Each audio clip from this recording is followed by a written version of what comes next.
Muy buenas tardes y bienvenidos a El Mundo Ahora de France 24. Yo soy Elena Lozano y todo lo que verá a continuación es noticia. Iniciamos. El secretario del Tesoro de Estados Unidos ya dio a conocer los detalles de su operación económica contra Irán. Scott Bessent informó que impondrá sanciones a todos los sectores económicos vitales de Teherán, además de a casi 60 entidades, personas y buques vinculados con la República Islámica. Conectamos con nuestra corresponsal en Washington, D.C. Se cumplen 2 meses desde el doble terremoto de magnitud 7,2 y 7,5 que azotó a Venezuela, tiempo en el que los habitantes del estado La Guaira se debaten entre la precariedad y la resistencia. Cuerpos continúan bajo los escombros y las labores de reconstrucción están en marcha. Desde suelo ucraniano, Andy Burnham urge a los integrantes de la coalición de voluntarios a recurrir a sus propias defensas aéreas para proteger a Ucrania de la ofensiva rusa.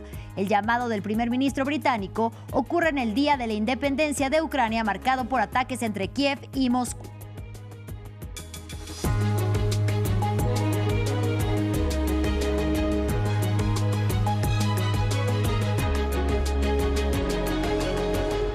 Iniciamos hablando de la guerra entre Estados Unidos e Irán. La administración de Donald Trump ya anunció el agresivo paquete de sanciones económicas contra la República Islámica. El secretario del Tesoro, Scott Bessent, informó que Washington impondrá sanciones a todos los sectores económicos vitales de Teherán, además de a casi 60 entidades, personas y buques que estén vinculados con la República Islámica. Para ampliar, conectamos en Washington, D.C. con nuestra corresponsal Carolina Valladares. Carolina, buena tarde. ¿En qué consiste este plan anunciado por el secretario del Tesoro en esta nueva línea en la guerra contra Irán?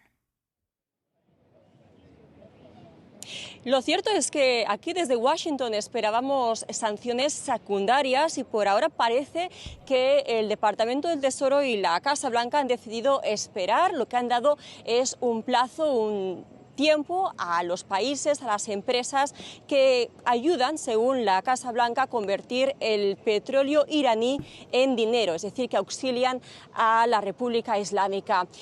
Ha advertido, lo que han hecho ha sido ampliar las conductas que tipifican para, en un periodo no especificado, imponer esas sanciones secundarias. Han dicho, conocedores de que hay países cuyas empresas dependen enormemente de Irán, que van a hablar uno a uno con esos países, que van a ser discretos, que hay espacio para la diplomacia con estas naciones, pero que en un momento u otro van a tener que decidir, y quienes no se posicionen del lado de Estados Unidos, no ayuden a implementar las sanciones contra Irán, van a quedar aislados del sistema financiero del dólar. Este va a ser, dice Scott Bessent, el gran castigo para estos países. Claro, lógicamente los ojos están puestos principalmente sobre China, porque se ha conocido que China ha pasado de comprar de un 80% en 2025 a casi ya un 90% del petróleo iraní que accede, sancionado, que accede a los mercados internacionales. 1.3 billones, 3.3 millones de barriles por día.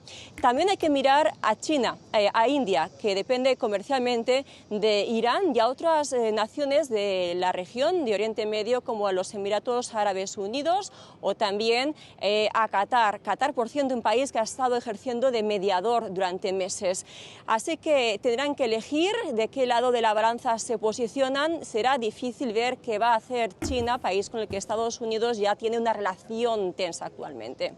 Carolina, nos acercamos ya a los 6 meses de esta guerra entre Irán y Estados Unidos, iniciada el pasado 28 de febrero. ¿Cuáles han sido las estrategias de Washington para llegar a los anuncios económicos de hoy, que han sido calificados por Irán, según la agencia Tasnim, como una campaña para aumentar la presión psicológica del pueblo iraní?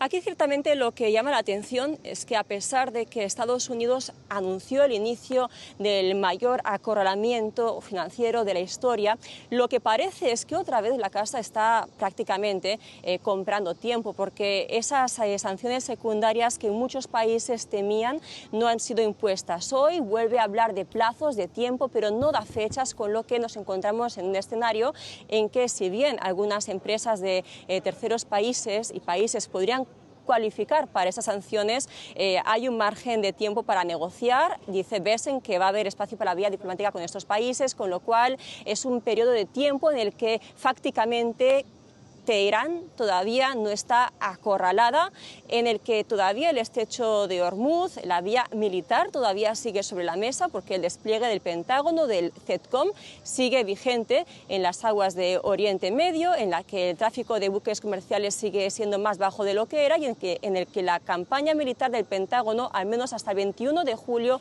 de este año, pasados 5 meses, ascendía a 35.700 millones de dólares. Ha pasado un mes desde entonces, la cifra habrá subido, tendremos que ver, por lo tanto, si Estados Unidos va de farol o no con estas sanciones secundarias.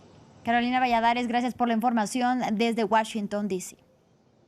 Y a la espera de la aplicación de estas nuevas sanciones económicas de Estados Unidos, los empresarios y comerciantes iraníes reconocen el efecto de las presiones ejercidas por Washington en estos meses de conflicto y, sin embargo, con el estrecho de Hormuz bloqueado por buques estadounidenses, buscan métodos alternativos para saltarse esas medidas. Ramiro Cueva Verena nos cuenta más.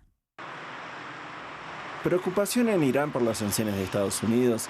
Trabajadores y empresarios del país de mayoría persa mostraron preocupación por la presión de Washington sobre la economía de Teherán. La gerente de una empresa fabricante de ascensores reconoció las dificultades que tuvieron desde el comienzo de la guerra. Para ser honestos, nuestras ventas de productos han disminuido significativamente y estas presiones lo han provocado. Encontrar alternativas para los productos que vendemos se ha vuelto mucho más difícil y la gente no tiene poder adquisitivo. Nuestras ventas han disminuido y nuestros márgenes de beneficio han caído drásticamente. Por su parte, los comerciantes también admiten subidas de precios y dificultades para abastecerse, pero ante la dificultad encontraron maneras de saltarse los bloqueos marítimos de Estados Unidos. Todo esto nos sirve de experiencia para que en el futuro podamos transportar mercancías a través de otra frontera. Si queremos llevarlas ahí, las desvían a los puertos de Turquía y luego encuentran la manera de introducirlas. Es cierto que los costos aumentan, pero lo importante para nosotros es doblegar a Trump. Las presiones comerciales sobre Irán han aumentado desde el comienzo del conflicto con Estados Unidos e Israel el 28 de febrero. En ese lapso, además de los ataques, también padecieron el bloqueo del estrecho de Hormuz y sanciones económicas, las cuales aún siguen aumentando. Pese a la situación, Teherán se mantuvo firme impidiendo el tráfico de petroleros en el paso marítimo, lo que generó aumentos de precios a nivel global. Seguimos en el viejo continente. París es escenario de la visita del príncipe heredero de Arabia Saudita, Mohammed bin Salman, quien se reunió con el presidente francés Emmanuel Macron en el Palacio del Elíseo. Los líderes firmaron acuerdos comerciales en medio de la tensa situación por la guerra en Medio Oriente desatada contra Irán. Conectamos con nuestra periodista Erika Olavarría para ampliar. Erika, muy buena tarde. ¿A qué acuerdos llegaron las partes? Sí, acuerdos comerciales, pero también hubo una declaración política, diplomática. Elena, me gustaría destacar que en ese sentido se refirieron a las grandes crisis en el mundo con respecto a Irán, justamente la necesidad de abrir el estrecho de Hormuz, pero también llegar a un acuerdo para salir del conflicto y evitar la escalada y también para que se garantice un uso pacífico del programa nuclear iraní, y también recomendaron a las autoridades de Irán retomar los contactos con la Agencia Internacional de la Energía Nuclear. Con respecto a Israel, pidieron el fin de la colonización en Palestina, que se respete la integridad justamente del territorio palestino, y se felicitaron del compromiso de desarme del grupo Hamás. Y también tuvieron palabras con respecto al Líbano, felicitaron a las autoridades por el fortalecimiento del Estado y de las instituciones que están llevando a cabo. En respecto a los temas económicos, hubo 15 acuerdos, entre ellos de defensa, profundizar el acuerdo actual que tienen ambas naciones, pero sin duda el anuncio más importante es la inversión de Arabia Saudita, este millonario país, en 3 parques temáticos en las afueras de París, uno de ellos dedicado al manga. Eso va a significar 22.000 empleos y 6.000 millones de euros de inversiones. También hubo varios acuerdos, promesas de inversiones cruzadas, por ejemplo, el trabajo de empresas francesas en el puerto de Jeddah, así como en el metro de Riad, también la compra de algunos Airbus por parte de Arabia Saudita, un acuerdo con respecto a la inteligencia artificial y también la colaboración entre ambos países, sobre todo de Francia, con Arabia Saudita, que recordemos va a organizar la Expo Universal 2030. Gracias, Erika Olavarría, por tu reporte desde París. Seguimos en Europa porque este lunes se cumple el aniversario número 35 de la independencia de Ucrania y también se cumplen 4 años y medio del conflicto con Rusia. Para la ocasión, el primer ministro británico Andy Burnham visitó suelo ucraniano y urgió a los integrantes de la coalición de voluntarios a recurrir a sus propias defensas aéreas y defender así a Ucrania de la ofensiva rusa. Los detalles en el siguiente informe. Andy Burnham está en Kiev en representación de la coalición de voluntarios. El laborista se reunió con Volodymyr Zelensky y le comunicó el apoyo de su país a Ucrania, manteniendo la firme postura contra Rusia.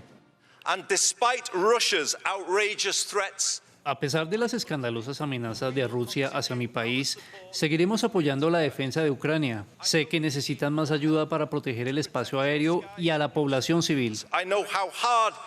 El primer ministro británico anunció que entregará a Kiev información clasificada para que Ucrania produzca sus propios misiles de largo alcance. Además, Burnham y Zelensky se reunieron con los otros miembros de la coalición de voluntarios de forma virtual. Tanto Reino Unido como Francia se comprometieron a fortalecer el envío de defensas antiaéreas. Las últimas semanas han dejado claro que tenemos que acelerar la entrega de misiles interceptores. Creo que es muy importante para todos que aceleremos el proceso de entrega. En un discurso televisado pronunciado con el motivo del aniversario número 35 de la independencia de su país, Volodymyr Zelensky se mantuvo desafiante. Putin espera que estemos cansados, pero sabemos que es mortal. Nunca nos ha entendido y a partir de ahora ni siquiera tendrá tiempo para hacerlo. Querían arrebatarnos toda nuestra Ucrania, toda nuestra tierra. En cambio han perdido sus refinerías, su flota, sus ingresos y toda una generación a la que han enviado al matadero. Zelensky sigue solicitando misiles interceptores Patriot, alegando una fuerte caída en los envíos desde 2023. Estos proyectiles estadounidenses de largo alcance son la forma más eficaz de derribar los ataques balísticos procedentes de Rusia, pero Washington se ha mostrado reacio a cederlos. Moscú ha intensificado su campaña de bombardeos en las últimas semanas, incluso contra objetivos civiles. Finalizamos en Venezuela, donde se cumplen 2 meses desde que un doble terremoto sacudió al país, causando la muerte de al menos 6.400 personas y poniendo en duda los protocolos de custodia de los migrantes tras su regreso al país. Por orden del gobierno encargado, 146 deportados del vuelo número 164 proveniente de Estados Unidos fueron obligados a alojarse en un recinto en La Guaira que desplomó con los sismos. Se estima que cerca de un centenar de ellos murieron, pero las cifras son imprecisas porque el gobierno encargado de Delcy Rodríguez no ha publicado información. Aquí la historia. Un retorno a la patria que terminó en desgracia.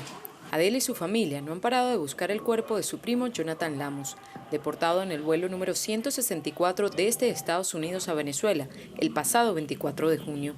El recinto gubernamental donde se encontraba junto a otros 145 deportados se desplomó tras el doblete sísmico que devastó La Guaira. No hay paz porque no sabes dónde está, no sabes qué hacer. O sea, no sabes si hacerle los novenarios o si pedirle a Dios el milagro de que aparezca y que toque la puerta. Es como una disyuntiva ahí, estás como en una llega un camino que tienes que tomar una decisión muy grande en tu vida. Y sí, es una decisión muy grande porque, ¿sabes? Importa aquí, duele aquí. Este sobreviviente es una de las 42 personas que puede contar la historia. Ese día volvió a nacer, literalmente, porque era su cumpleaños. Tenía 12 años fuera de Venezuela. El deseo de volver a ver a su esposa e hijos que quedaron en Estados Unidos lo mantuvo vivo bajo los escombros. Le dije a mis compañeros, mira, no me quiero morir, ¿me entiendes? Quiero vivir mi vida, no puede ser posible que todo lo que he pasado, llegó el día de mi cumpleaños, 24 de junio, para fallecer en un terremoto. Y de paso en mi país no puede ser posible. Y ellos lograron, me dijo, vamos a sacar, pero aguanta. Me sacaron y cuando me sacaron no podía mover toda la espalda. En el mismo refugio destinado a los deportados se encontraba Angelo Mejía, de 27 años. Su madre, Luz Marina, tardó 3 días en saber de su muerte, tras buscarlo desesperadamente en medio de la desinformación. No me lo quisieron entregar cuando yo le dije, yo voy y lo busco ahorita mismo. A lo mejor nos hubiese agarrado el terremoto en la playa, porque yo ya le había dicho a él que no nos veníamos sin que él se diera su baño en la playa. A lo mejor nos agarra el terremoto allá los dos juntos, pero hubiésemos estado juntos. Y era nuestra decisión A la fecha, no existe una lista oficial de sobrevivientes ni de fallecidos del vuelo 164. En medio de la incertidumbre, hay familiares que continúan buscando los cuerpos de sus seres queridos y reclaman reformas urgentes en los protocolos de deportación. Así llegamos al final de este espacio informativo. Gracias por su compañía y hasta la próxima.